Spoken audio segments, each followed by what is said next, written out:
ನಮಸ್ಕಾರ ಎಲ್ಲರಿಗೂ. ಮಾಲ್ವಿಕಾ ಸ್ಪಿರಿಚುವಲ್ ಚಾನೆಲ್ಗೆ ಸ್ವಾಗತ.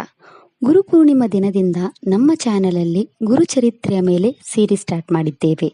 ನಿನ್ನೆ ಗುರುಚರಿತ್ರೆಯ 5ನೇ ಅಧ್ಯಾಯದ ಬಗ್ಗೆ ತಿಳ್ಕೊಂಡ್ವಿ. ಇಂದು 6ನೇ ಅಧ್ಯಾಯ ಪ್ರಾರಂಭ ಮಾಡೋಣ. ಶ್ರೀ ಗುರುಭ್ಯೋ ನಮಃ. ನಾಮಾಧಾರಕನು ಸಿದ್ಧಮುನಿಗೆ ಕೇಳಿದನು, ಸ್ವಾಮಿ ಶ್ರೀಪಾದವಲ್ಲವರು ಸಿದ್ಧ ಪುರುಷರಾಗಿದ್ದರು. ಹಾಗಾದರೆ ಅವರು ಬೇರೆ ಬೇರೆ ಪವಿತ್ರ ಸ್ಥಳಗಳಿಗೆ ಏಕೆ ಭೇಟಿ ನೀಡಿದರು ಮತ್ತು ಅವರು ಗೋಕರ್ಣಕ್ಕೆ ಏಕೆ ಹೋದರು? ಆ ಸ್ಥಳದ ಮಹತ್ವವೇನು? ಆಗ ಶ್ರೀ ಸಿದ್ಧಮುನಿಗಳು ಹೇಳಿದರು, ನಿಮ್ಮ ಪ್ರಶ್ನೆಯಿಂದ ನನಗೆ ತುಂಬ ಸಂತೋಷವಾಗಿದೆ ಮತ್ತು ಶ್ರೀ ಗುರುಗಳ ಜೀವನದ ಘಟನೆಗಳನ್ನು ಹೇಳಲು ನನಗೆ ಸಂತೋಷವಾಗಿದೆ. ಶ್ರೀಪಾದ ಶ್ರೀವಲ್ಲವರು ಗೋಕರ್ಣವನ್ನು ತಲುಪಿದರು ಮತ್ತು ಅವರ ಮಾರ್ಗದಲ್ಲಿ ಅನೇಕ ಶಿಷ್ಯರನ್ನು ಮಾಡಿಕೊಂಡರು ಮತ್ತು ಅವರಿಗೆ ದೈವಿಕ ಜ್ಞಾನ ನೀಡಿದರು. ಗೋಕರ್ಣವು ಶಿವನ ಪವಿತ್ರ ಸ್ಥಳವಾಗಿದೆ. ಶ್ರೀ ಗಣೇಶನು ಇಲ್ಲಿ ಶಿವನ ಆತ್ಮಲಿಂಗವನ್ನು ಸ್ಥಾಪಿಸಿದನು. ಅದನ್ನು ಮಹಾಬಲೇಶ್ವರ ಎಂದು ಕರೆಯುತ್ತಾರೆ. ರಾವಣನ ತಾಯಿ ಕೈಕಸಿ ಶಿವನ ಮಹಾನ್ ಭಕ್ತೆಯಾಗಿದ್ದಳು. ಅವಳು ಪ್ರತಿದಿನ ಹೊಸ ಶಿವಲಿಂಗವನ್ನು ಪೂಜಿಸುತ್ತಿದ್ದಳು. ಒಂದು ದಿನ ಆಕೆಯೇ ಹೊಸ ಶಿವಲಿಂಗವನ್ನು ಮಾಡಲು ಸಾಧ್ಯವಾಗಲಿಲ್ಲ. ತನ್ನ ವ್ರತಕ್ಕೆ ಹೆದರಿ ಮಣ್ಣಿನ ಲಿಂಗವನ್ನು ಸಿದ್ಧಪಡಿಸಿ ಭಕ್ತಿಯಿಂದ ಪೂಜಿಸತೊಡಗಿದಳು. ಇದನ್ನು ನೋಡಿದ ಅವಳ ಮಗ ರಾವಣ, ಅಮ್ಮ ಏನು ಮಾಡುತ್ತಿದ್ದೀಯಾ ಎಂದು ಕೇಳಿದನು. ತಾನು ಶಿವಲಿಂಗವನ್ನು ಪೂಜಿಸುತ್ತಿದ್ದೇನೆ ಎಂದಳು. ರಾವಣನು ಹೇಳಿದನು, ನೀನು ನನ್ನ ತಾಯಿಯಾಗಿದ್ದು ಮಣ್ಣಿನ ಶಿವಲಿಂಗವನ್ನು ಪೂಜಿಸುತ್ತಿರುವೆ. ಇದು ದೊಡ್ಡ ದುರದೃಷ್ಟ. ಈ ಶಿವಲಿಂಗವನ್ನು ಪೂಜಿಸುವುದರಿಂದ ನಿನಗೆ ಏನು ಸಿಗುತ್ತದೆ ಅಮ್ಮ ಎಂದು ಕೇಳಿದ. ಅದಕ್ಕೆ ಕೈಕಸಿ, ಈ ಶಿವಲಿಂಗವನ್ನು ಪೂಜಿಸುವುದರಿಂದ ಅವಳು ತನ್ನ ಮರಣ ನಂತರ ಶಿವನ ನೆಲೆಯಾದ ಕೈಲಾಸದಲ್ಲಿ ಸ್ಥಾನ ಪಡೆಯುತ್ತಾಳೆ ಎಂದಳು. ಇದನ್ನು ಕೇಳಿ ರಾವಣ ಹೇಳಿದ, ಅಷ್ಟೇ, ಅದಕ್ಕೆ ಯಾಕೆ ಇಷ್ಟೊಂದು ತೊಂದರೆ ತೆಗೆದುಕೊಳ್ಳುತ್ತಿದ್ದೀಯಾ? ನಾನು ಕೈಲಾಸವನ್ನೇ ನಿನ್ನ ಬಳಿಗೆ ತರುತ್ತೇನೆ ಎಂದ ರಾವಣ. ಹೀಗೆ ಹೇಳುತ್ತಾ ರಾವಣ ಕೈಲಾಸಕ್ಕೆ ಹೋಗಿ ತನ್ನ 20 ಕೈಗಳಿಂದ ಕೈಲಾಸ ಪರ್ವತವನ್ನು ಬಲವಾಗಿ ಅಲ್ಲಾಡಿಸಲು ಪ್ರಾರಂಭಿಸಿದನು. ಅವನು ಅದನ್ನು ಮೇಲೆತ್ತಲು ಪ್ರಯತ್ನಿಸಿದನು. ಅವನ ಈ ಕ್ರಿಯೆಯಿಂದಾಗಿ 7 ಪಾತಾಳಗಳು ಅಲಗಾಡಿದವು. ಶೇಷನಾಗ ತನ್ನ ಕಂಠವನ್ನು ಸರಿಸಿದ. ಸ್ವರ್ಗ ಆಘಾತಕ್ಕೊಳಗಾಯಿತು. ಪಾರ್ವತಿ ಭಯದಿಂದ ಶಿವನ ಬಳಿಗೆ ಹೋಗಿ ಹೇಳಿದಳು, ಇಂದು ಕೈಲಾಸದಲ್ಲಿ ಏನಾಗುತ್ತಿದೆ ಸ್ವಾಮಿ? ಎಲ್ಲರೂ ಸಂಕಷ್ಟದಲ್ಲಿದ್ದಾರೆ. ದಯವಿಟ್ಟು ನಿಮ್ಮ ಧ್ಯಾನದಿಂದ ಹೊರಗೆ ಬನ್ನಿ ಸ್ವಾಮಿ ಎಂದಳು. ದಯವಿಟ್ಟು ಈ ಅನಾಹುತವನ್ನು ತಡೆಯಲು ಏನಾದರೂ ಮಾಡಿ ಪ್ರಭು. ಶಿವನು ಪಾರ್ವತಿಗೆ ಹೇಳಿದನು, ನೀನು ಆತಂಕ ಪಡಬೇಡ. ಅವನ ಭಕ್ತರಲ್ಲಿ ರಾವಣನೂ ಒಬ್ಬ. ಪಾರ್ವತಿ ಮತ್ತೊಮ್ಮೆ ಬೇಡಿಕೊಂಡಳು, ಭಯಭೀತರಾದ ದೇವತೆಗಳನ್ನು ದಯೆಯಿಂದ ರಕ್ಷಿಸಿ ಪ್ರಭು.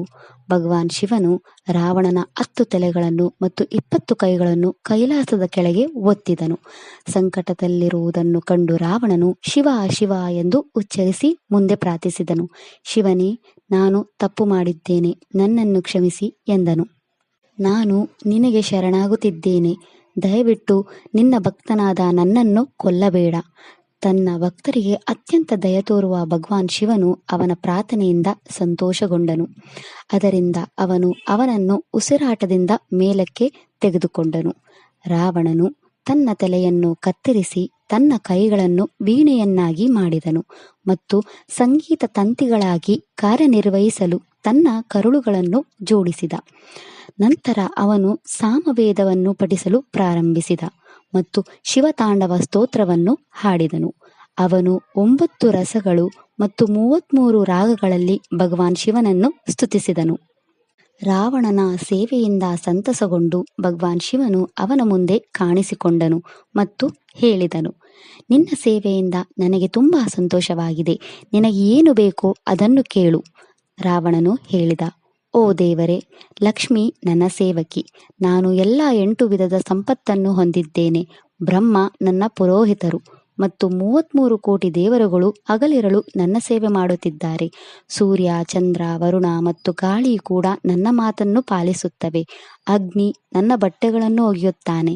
ಯಮ ನನ್ನ ಅನುಮತಿಯಿಲ್ಲದೆ ಯಾರನ್ನು ಕರೆದುಕೊಂಡು ಹೋಗುವುದಿಲ್ಲ. ಇಂದ್ರಜಿತ ನನ್ನ ಮಗ ಮತ್ತು ಕುಂಭಕರ್ಣ ನನ್ನ ಸಹೋದರ. ಕಾಮಧೇನು ನನ್ನ ಬಾಗಿಲಲ್ಲಿದೆ. ಈಗ ಕೈಲಾಸನನ್ನು ಕರೆದುಕೊಂಡು ಹೋಗಲು ನಾನು ಇಲ್ಲಿ ಬಂದಿದ್ದೇನೆ. ನಿನ್ನನ್ನು ಪ್ರತಿನಿತ್ಯ ಪೂಜಿಸಲು ನನ್ನ ತಾಯಿ ಸಂಕಲ್ಪ ತೆಗೆದುಕೊಂಡಿದ್ದಾಳೆ. ದಯಮಾಡಿ ನನ್ನ ತಾಯಿಯ ಆಸೆಯನ್ನು ಪೂರೈಸು ಎಂದು ರಾವಣನು ಶಿವನಲ್ಲಿ ಕೇಳಿಕೊಂಡನು. ಕೈಲಾಸಪತಿ ಶಿವನು ಹೇಳಿದನು, ನಿಮ್ಮ ತಾಯಿ ನನ್ನನ್ನು ಪೂಜಿಸಲು ಬಯಸಿದರೆ ಕೈಲಾಸವನ್ನು ತನ್ನ ಬಳಿಗೆ ಕರೆದೊಯ್ಯುವ ಅವಶ್ಯಕತೆಯೇನು? ನಾನು ನಿನಗೆ ಆತ್ಮಲಿಂಗವನ್ನು ನೀಡುತ್ತೇನೆ. ಅದು ಅವಳ ಎಲ್ಲ ಆಸೆಗಳನ್ನು ತಕ್ಷಣವೇ ಪೂರೈಸುತ್ತದೆ. ಇದು ನನ್ನ ಆತ್ಮದಂತೆಯೇ ಇದೆ. ಹೀಗೆ ಹೇಳುತ್ತಾ ತನ್ನ ಆತ್ಮಲಿಂಗವನ್ನು ರಾವಣನಿಗೂ ಕೊಟ್ಟು ಹೇಳಿದನು. ಸ್ನಾನದ ನಂತರ ಇದನ್ನು ಪವಿತ್ರ ಸ್ಥಳದಲ್ಲಿ ಇರಿಸಿ ರುದ್ರ ಸೂಕ್ತವನ್ನು ಪಠಿಸಿ ನನ್ನ 108 ನಾಮಗಳಿಂದ ಪೂಜಿಸು. ಒಬ್ಬರು ಈ ಲಿಂಗವನ್ನು 3 ವರ್ಷಗಳ ಕಾಲ ನಿರಂತರವಾಗಿ ಪೂಜಿಸುವವರು ನನ್ನ ಕೈಲಾಸದಲ್ಲಿ ನೆಲೆಸುವನು.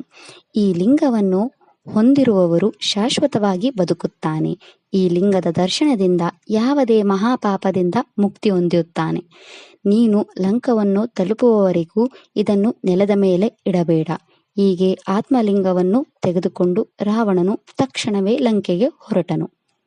ನಾರದ ಮುನಿ ತಕ್ಷಣ ಇಂದ್ರನ ಬಳಿಗೆ ಬಂದು ಅವನಿಗೆ ಹೇಳಿದರು, ನೀವು ಹೇಗೆ ಸುಮ್ಮನೆ ಕುಳಿತಿದ್ದೀರಿ? ರಾವಣ ಅಮರನಾದ. ನಿಮ್ಮ ಎಲ್ಲ ಪ್ರಾಮುಖ್ಯತೆಯನ್ನು ನೀವು ಕಳೆದುಕೊಳ್ಳುತ್ತೀರಿ. ಭಗವಾನ್ ಶಿವನು ತನ್ನ ಆತ್ಮಲಿಂಗವನ್ನು ರಾವಣನಿಗೆ ನೀಡಿದ್ದಾರೆ ಮತ್ತು 3 ವರ್ಷಗಳ ಕಾಲ ಅದನ್ನು ಭಕ್ತಿಯಿಂದ ಪೂಜಿಸಿದರೆ ತಾನೇ ಈಶ್ವರನಾಗುತ್ತಾನೆ ಎಂದು ಭರವಸೆ ನೀಡಿದ್ದಾರೆ. ಅವನ ವಶದಲ್ಲಿರುವ 33 ಕೋಟಿ ದೇವತೆಗಳನ್ನು ನೀನು ಹೇಗೆ ರಕ್ಷಿಸುವೆ? ನೀವೆಲ್ಲರೂ ಅವನ ಗುಲಾಮರಾಗಿರುವುದೇ ಉತ್ತಮ. ನಿಮ್ಮ ಅಪ್ಸರೆಯರಾದ ಊರ್ವಶಿ, ರಂಬೆ, ಮೇನಕೆಯನ್ನು ಅವನ ಬಳಿಗೆ ಕಳುಹಿಸಿ. ಆಘಾತಕ್ಕೊಳಗಾದ ಇಂದ್ರನು ನಾರದ ಏನು ಮಾಡಬೇಕೆಂದು ಸಲಹೆ ನೀಡುವಂತೆ ಕೇಳಿಕೊಂಡನು. ನಾರದನು ಅವನನ್ನು ಬ್ರಹ್ಮನ ಬಳಿಗೆ ಹೋಗಲು ಹೇಳಿದನು. ಇಂದ್ರ ಮತ್ತು ನಾರದರು ಬ್ರಹ್ಮನ ಬಳಿಗೆ ಹೋಗಿ ನಡೆದದ್ದನ್ನು ಹೇಳಿದರು. ನಂತರ ಇಂದ್ರ, ನಾರದ ಮತ್ತು ಬ್ರಹ್ಮ ಶ್ರೀ ವಿಷ್ಣುವಿನ ಬಳಿಗೆ ಹೋಗಿ ಪರಿಹಾರಕ್ಕಾಗಿ ವಿನಂತಿಸಿದರು. ಈ ಘಟನೆಯನ್ನು ಕೇಳಿದ ಶ್ರೀ ವಿಷ್ಣು ಆಘಾತಕ್ಕೊಳಗಾದರು. ಅವರು ತಕ್ಷಣವೇ ಎಲ್ಲರೊಂದಿಗೆ ಶಿವನ ಬಳಿ ಹೋದರು. ಶ್ರೀ ವಿಷ್ಣು ಭಗವಾನ್ ಶಿವನಿಗೆ ಹೇಳಿದ, ರಾವಣನಿಗೆ ಆತ್ಮಲಿಂಗವನ್ನು ಕೊಡಲು ಕಾರಣ ಏನು? ಅವನು ಅತ್ಯಂತ ದುಷ್ಟನಾದವನು. ಎಲ್ಲ ದೇವರುಗಳನ್ನು ತನ್ನ ಸೆರೆಯಾಳುಗಳನ್ನಾಗಿ ಮಾಡಿಕೊಂಡವನು. ಅಂತಹ ಕ್ರೂರ ವ್ಯಕ್ತಿಗಳನ್ನು ನೀವು ಹೇಗೆ ಆಶೀರ್ವಾದಿಸುತ್ತೀರಿ? ಈಗ ಅವನು ಸ್ವರ್ಗವನ್ನು ಗೆಲ್ಲುತ್ತಾನೆ.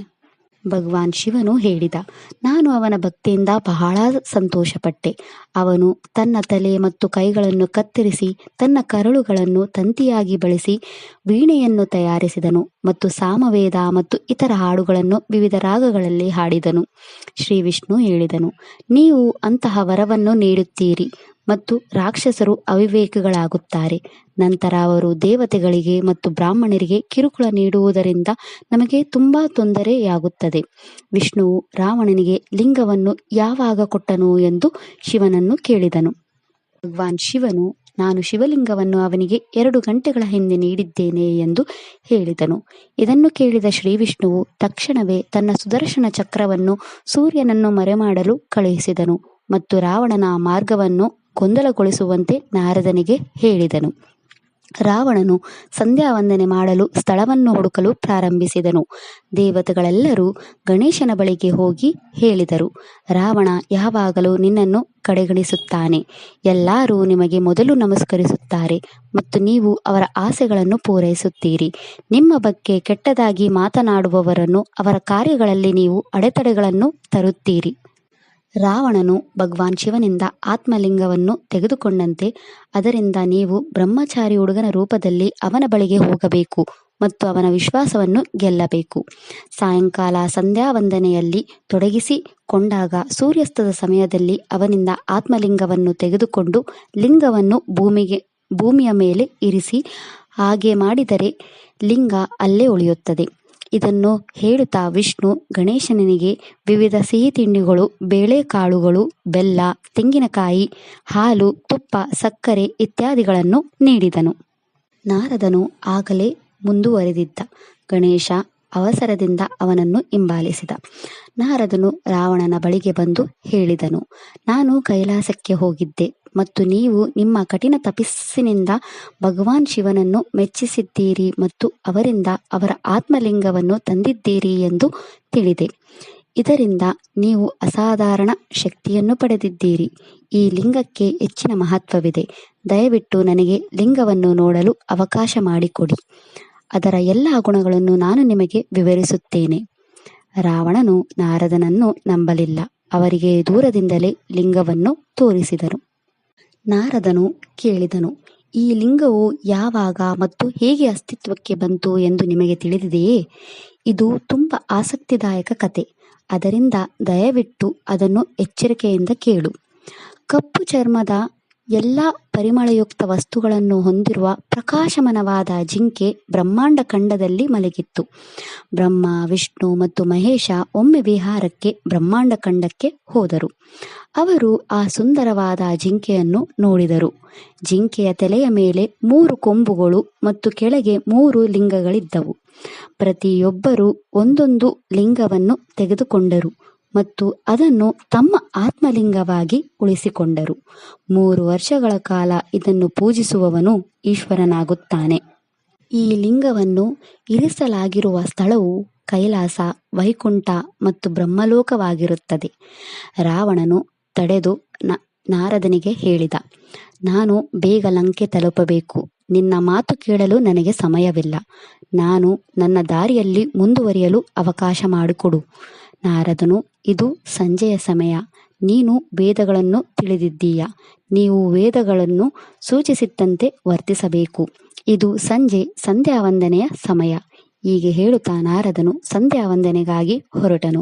ಈ ಮಧ್ಯೆ ರಾವಣನು ದೂರ್ವ ಹುಲ್ಲು ಕೀಳುತ್ತಿದ್ದ ಗಣೇಶನನ್ನು ಬ್ರಹ್ಮಚಾರಿ ಹುಡುಗನ ರೂಪದಲ್ಲಿ ನೋಡಿದನು. ಆ ಹುಡುಗ ನನಗೆ ಮೋಸ ಮಾಡುವುದಿಲ್ಲ ಎಂದು ರಾವಣ ಭಾವಿಸಿ ಆ ಹುಡುಗನಿಗೆ ಲಿಂಗವನ್ನು ಒಪ್ಪಿಸಿ ಸಂಧ್ಯಾ ವಂದನೆಯನ್ನು ಗಮನಿಸುವುದು ಉತ್ತಮ ಎಂದು ಯೋಚಿಸಿ ಗಣೇಶನ ಹತ್ತಿರ ಹೋದ. ರಾವಣನು ಗಣೇಶನನ್ನು ಕೇಳಿದ, ನೀನು ಯಾರು? ನಿನ್ನ ತಂದೆ ತಾಯಿ ಯಾರು? ಗಣೇಶ ಹೇಳಿದ, ಇದನ್ನೆಲ್ಲ ನನ್ನಲ್ಲಿ ಏಕೆ ವಿಚಾರಿಸುತ್ತಿದ್ದೀಯಾ? ನನ್ನ ತಂದೆ ನಿನಗೆ ಏನು ಋಣಿಯಾಗಿದ್ದಾರೆ? ರಾವಣನು ಮುಗುಳ್ನಕ್ಕಿ, ಭಯಪಡಬೇಡ, ನಾನು ಇದನ್ನು ಕುತೂಹಲದಿಂದ ಕೇಳುತ್ತಿದ್ದೇನೆ. ಅದಕ್ಕೆ ಗಣೇಶ ಹೇಳಿದ, ನಾನು ಶಿವನ ಮಗ. ನನ್ನ ತಾಯಿ ಪಾರ್ವತಿ. ನನ್ನ ತಂದೆ ನನ್ನ ತಾಯಿಯೊಂದಿಗೆ ನಂದಿಗೂಳಿಯ ಮೇಲೆ ಸವಾರಿ ಮಾಡುತ್ತಾನೆ ಮತ್ತು ಪ್ರತಿದಿನ ಭಿಕ್ಷೆ ಬೇಡುತ್ತಾನೆ. ಅದಕ್ಕೆ ರಾವಣ ಹೇಳಿದ, ನಿನ್ನ ತಂದೆ ಬಡಪಾಯಿ, ಮನೆ ಮನೆಗೆ ಭಿಕ್ಷೆ ಬೇಡುತ್ತಾನೆ. ಅದರಿಂದ ನೀವು ಮನೆಯಲ್ಲಿ ಅತೃಪ್ತರಾಗಿದ್ದೀರಿ ಎಂದು ತೋರುತ್ತದೆ. ರಾವಣನು ಹೇಳಿದನು, ಲಂಕಾ ಎಂಬ ಸುಂದರವಾದ ನಗರವಿದೆ. ಅದರಲ್ಲಿ ಶ್ರೀಮಂತ ಭವ್ಯವಾದ ಕಟ್ಟಡಗಳು, ಉದ್ಯಾನಗಳು ಮತ್ತು ಇತರ ಸಂಪತ್ತುಗಳಿವೆ. ನೀನು ನನ್ನೊಂದಿಗೆ ವಾಸಿಸು. ನೀನು ಏನು ಬಯಸುತ್ತೀಯಾ ಅದನ್ನು ಕೊಡುತ್ತೇನೆ. ಅದಕ್ಕೆ ಗಣೇಶ ಹೇಳಿದ, ಲಂಕಾದಲ್ಲಿ ಅನೇಕ ರಾಕ್ಷಸರೂ ಇದ್ದಾರೆ. ಕಾಡಿನಲ್ಲಿ ವಾಸಿಸುವ ಹುಡುಗನಾದ ನನ್ನನ್ನು ಅವರು ತಿನ್ನುತ್ತಾರೆ. ಅದರಿಂದ ನಾನು ಲಂಕೆಗೆ ಬರುವುದಿಲ್ಲ. ನನಗೆ ಹಸಿವಾಗಿದೆ ಮತ್ತು ನಾನು ಈ ಸಿಹಿ ತಿಂಡಿಗಳನ್ನು ತಿನ್ನುತ್ತಿದ್ದೇನೆ. ರಾವಣ ಮತ್ತೆ ಅವನು ತನ್ನ ಸಂಧ್ಯಾ ವಂದನೆ ಮಾಡುವವರಿಗೆ ತನ್ನ ಕೈಯಲ್ಲಿ ಈ ಲಿಂಗವನ್ನು ಹಿಡಿಯಲು ಕೇಳಿದನು. ಇದಾದ ನಂತರ ಗಣೇಶ ಸಂಕೋಚದಿಂದ ಹೇಳಿದ, ನಾನೊಬ್ಬ ಅಜ್ಞಾನಿ ಹುಡುಗ. ನಾನು ಈ ಲಿಂಗವನ್ನು ಕೈಯಲ್ಲಿ ಹಿಡಿಯುವುದಿಲ್ಲ, ಏಕೆಂದರೆ ಅದು ಭಾರವಾಗಿರುತ್ತದೆ. ನಾನು ನನ್ನ ಸ್ಥಳಕ್ಕೆ ಹೋಗುತ್ತೇನೆ ಎಂದ.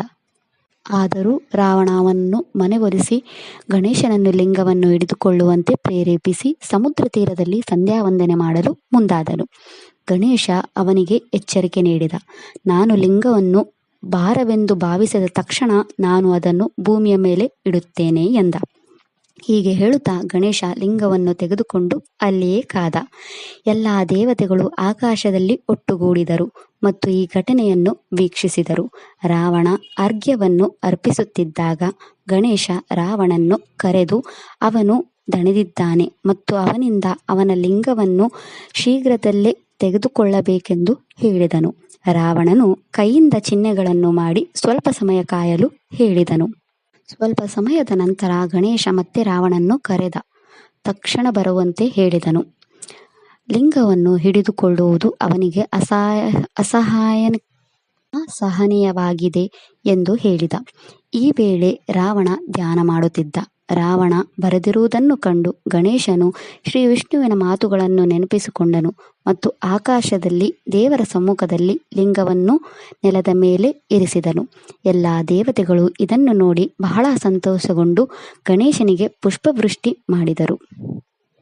ಸ್ವಲ್ಪ ಸಮಯದ ನಂತರ ರಾವಣನು ಹಿಂತಿರುಗಿದನು ಮತ್ತು ಲಿಂಗವನ್ನು ನೆಲದ ಮೇಲೆ ಇರಿಸುವುದನ್ನು ನೋಡಿ ಅವನು ತುಂಬಾ ಸಿಟ್ಟಾದನು. ಆಕ್ರೋಶದಿಂದ ಗಣೇಶನನ್ನು ಒಡೆಯಲು ಆರಂಭಿಸಿದ. ರಾವಣ ಲಿಂಗವನ್ನು ಮೇಲಕ್ಕೆತ್ತಲು ತನ್ನ ಎಲ್ಲ ಶಕ್ತಿಯಿಂದ ಪ್ರಯತ್ನಿಸಿದನು. ಭೂಮಿಯೂ ನಡುಗಿತು, ಆದರೆ ಲಿಂಗವನ್ನು ಸ್ವಲ್ಪವೂ ಅಲುಗಾಡಿಸಲು ಸಾಧ್ಯವಾಗಲಿಲ್ಲ. ರಾವಣ ಅದನ್ನು ಎತ್ತಲು ಪ್ರಯತ್ನಿಸಿದಾಗ ಅದು ಹಸುವಿನ ಕಿವಿಯ ಆಕಾರವನ್ನು ಪಡೆದುಕೊಂಡಿತು. ಅದರಿಂದ ಇದನ್ನು ಗೋಕರ್ಣ ಎಂದು ಕರೆಯಲಾಯಿತು. ಅದನ್ನು ಮೇಲೆತ್ತಲು ರಾವಣ ತನ್ನೆಲ್ಲ ಶಕ್ತಿಯನ್ನು ಹಾಕಿದ್ದರಿಂದ ಅದನ್ನು ಮಹಾಬಲೇಶ್ವರ ಎಂದು ಕರೆಯುತ್ತಾರೆ. ಹತಾಶೆಯಿಂದ ರಾವಣನು ನಂತರ ಕಠಿಣ ತಪಸ್ಸಿಗಾಗಿ ಕಾಡಿಗೆ ಹೋದನು. ಈ ಪವಿತ್ರ ಸ್ಥಳದ ಹಿರಿಮೆಯನ್ನು ಸೂಚಿಸುವ ಇನ್ನೂ ಅನೇಕ ಘಟನೆಗಳಿವೆ. ಇದನ್ನು ಸ್ಕಾಂದ ಪುರಾಣದಲ್ಲಿ ವಿವರಿಸಲಾಗಿದೆ. ಇದಿಷ್ಟು ಗುರುಚರಿತ್ರೆಯ 6ನೇ ಅಧ್ಯಾಯ, ಗೋಕರ್ಣದ ಮಹತ್ವದ ಬಗ್ಗೆ. ಮುಂದೆ ಗುರುಚರಿತ್ರೆಯಲ್ಲಿ ಏನಾಯಿತು ಅಂತ 7ನೇ ಅಧ್ಯಾಯದಿಂದ ತಿಳಿಯೋಣ. ಶ್ರೀ ಗುರುಭ್ಯೋ ನಮಃ. ವಿಡಿಯೋ ಇಷ್ಟ ಆದರೆ ಲೈಕ್ ಮಾಡಿ, ನಿಮ್ಮ ಫ್ಯಾಮಿಲಿ ಫ್ರೆಂಡ್ಸ್ ಅವರಿಗೆ ಶೇರ್ ಮಾಡಿ ಮತ್ತು ಚಾನೆಲ್ ಸಪೋರ್ಟ್ ಮಾಡೋಕ್ಕೆ ಸಬ್ಸ್ಕ್ರೈಬ್ ಮಾಡಿ. ಧನ್ಯವಾದಗಳು.